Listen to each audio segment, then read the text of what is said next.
When disaster threatens the lives of humans and animals, the Humane Educational Society is there. As Hurricane Florence barreled toward the eastern coast, the Humane Society of the United States asked the shelter to become an emergency partner and rescue animals from shelters in harm's way. A few hours later, volunteers were on the ground in Greenville, South Carolina, loading up animals to bring to the shelter. In all, Humane Educational Society, which was already over capacity, saved 100 dogs from the storm's devastating path.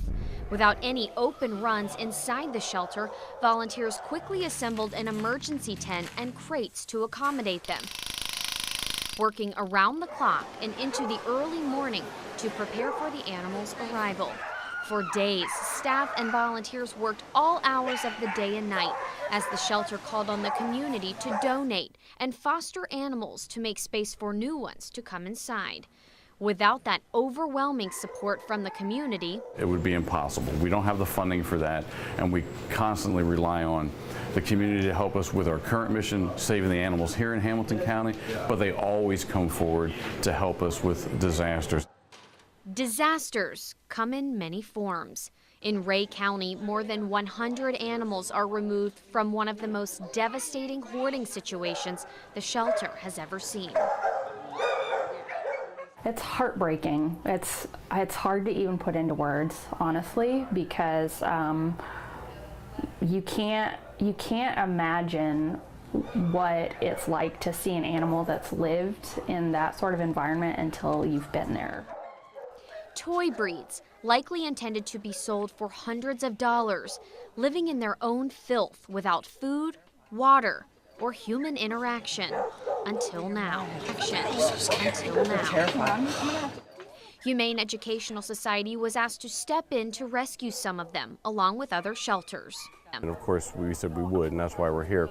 The Humane Educational Society loaded up almost half of the animals and brought them back to the shelter.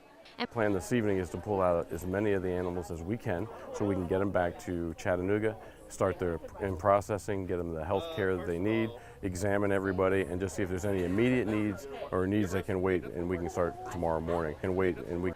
Volunteers fighting back tears, knowing theirs are the first loving hands to touch these poor animals as they're unloaded from the van. As you go into it and you just can't believe this is happening, you know, that somebody can be that heartless.